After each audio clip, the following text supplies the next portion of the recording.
It has been 5 years since the President of the European Central Bank, Mario Draghi, in the middle of the sovereign debt crisis, pledged to do whatever it takes to save euro.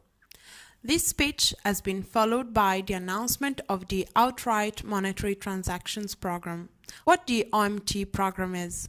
It is an unconventional monetary measure. It consists on purchasing bonds in the secondary market, and its objective is to achieve the necessary stability to restore the monetary policy transmission channel. It is characterized by no ex-ante quantitative limits, purchase of bonds with remaining maturity of up to 3 years and without seniority, conditionality of full compliance on a European Stability Mechanism program. The OMT program has not been implemented, but its sole announcement was sufficient to achieve the desired objective. Why are we concerned with the OMT? On the 14th January 2014, the German Federal Constitutional Court decided to demand a preliminary ruling to the Court of Justice of the European Union on the constitutional compliance of Gauweiler and the others against the decision of Governing Council of the ECB concerning the outright monetary transactions, and against the federal government's omission to bring an action against the OMT. The Gauweiler case has become a milestone because it explored the boundaries of the ECB monetary mandate for the first time, and it determines the standards of the judicial review for measures of monetary policy. It could have potentially derailed the euro, vanishing the OMT announcement effect, leading to a new rising in the spread. What are the building blocks to understand the case? First of all, let's recall 3 articles of the Treaty on the Functioning of the European Union.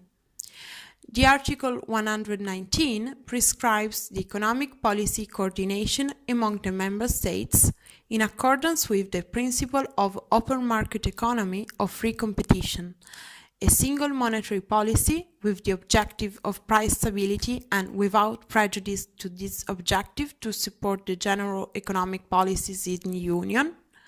Moreover, the article indicates as guiding principle the stability of the prices, the soundness of public finances and monetary conditions, and the sustainability of the balance of payments.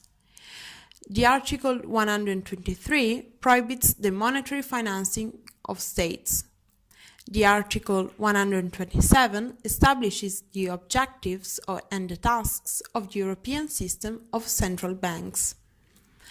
Concerning the Basic Law of Federal Republic of Germany, it is worth to recall the Article 38, which is about the democratic elections and representative role of the Bundestag, the Article 88, which enshrines the ECB independence and commits it to overriding goals of assuring price stability, and, above all, the Article 109, which rules the autonomy and independence of the federations and the Länder in the management of the budget. Furthermore, let us highlight the German principle of constitutional identity, which limits the transfer of sovereignty from Germany to the European Union and includes the right to participate in democratic elections. A paramount reference is the Pringle case. It regards the establishment of the European Stability Mechanism, and it is highly relevant because it represents a precedent concerning the distinction between the monetary policy and the economic policy. The Gauweiler case recalls exactly the same wording of the paragraph 56 of Pringle, which claims that a monetary policy measure cannot be treated as equivalent to an economic policy merely because it may have indirect effects on the stability of the euro area. For these reasons, the ESM was considered a measure of economic policy. Finally, I would like to introduce another principle relevant for the case: proportionality. Proportionality means that the acts of the European institutions should be appropriate for attaining the legitimate objectives pursued by the legislation at issue and should not go beyond what is necessary in order to achieve them. Now let's go through the main facts of the case. According to a group of German citizens, the OMT program was an ultra vires act, meaning a manifest and highly significant violation of powers, and entailing a structural change in the allocation of powers to the detriment of the member states. They argued that the OMT program is an ultra vires act because it violated the ESB's monetary policy mandate, the prohibition of monetary financing of states under Article 123 of the European Treaty, and the democratic principle of the German Basic Law and the German constitutional identity. The FCC declares itself competent by stating that the OMT program was illegal and referred to the European Court for a preliminary ruling. The Court of Justice of the European Union sentenced that although the request was admissible, the OMT program was valid. On which basis did they reach their opposite views?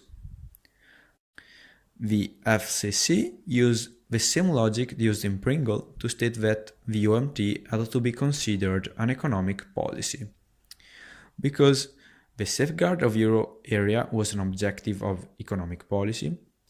The selectivity of the OMT program made it a financial assistance measure, whereas a monetary policy should be characterized by singleness. And finally, there exists an indissoluble link between the OMT and the ESM program. These reasons allowed the EFCC to state that the OMT violated the limits of the monetary policy mandate and the prohibition of monetary financing, and also that it could broaden the resort to the ESM programs or even make them ineffective. On the contrary, according to the European Court, the OMT had to be considered a measure of monetary policy since, first, its objectives was to restore the monetary policy transmission mechanism, with a direct effect on price stability. Second, no provision of the European Treaty states that the European system of central banks measures must necessarily be applicable to all the member states. Finally, the potential enlargement of the EMS program due to the OMTs was just an indirect effect. The European system of central banks could not render them ineffective, since OMT depended on full compliance of the EMS program. Moreover, the divergences between the two courts derived from a different approach towards the ECB. On one hand, the European Court saw ECB decision as justified by the discretion required by such a complex context. On the other hand, the FCC saw this decision as arbitrary. In fact, in the view of the latter, the ECB being an elected body, a restrictive interpretation of its monetary mandate is necessary to safeguard the democratic legitimacy and the German constitutional identity. The Court of Justice of the European Union based instead the validity and constitutionality of the OMT measure on its proportionality.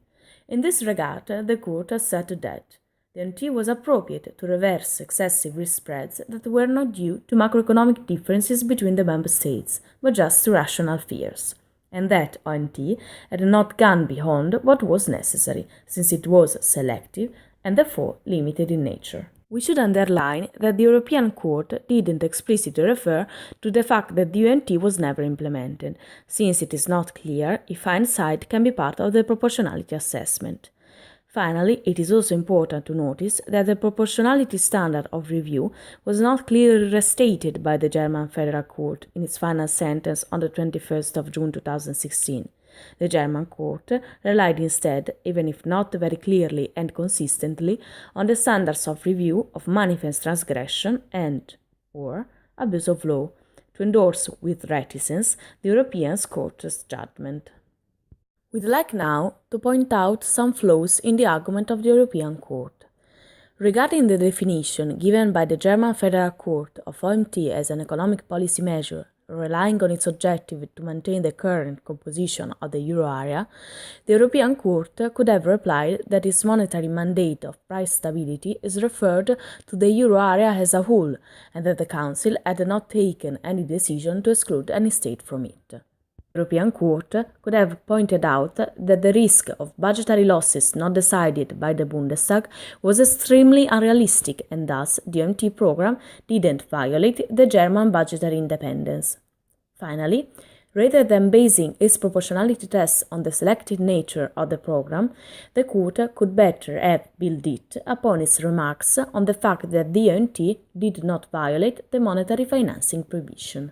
The Gaweiler case represents a highly relevant precedent to assess if measures of financial stability could fit within the ECB's mandate of monetary policy. In this context, it's fundamental to recall a case which is highly linked to the OMT judgment and still pending.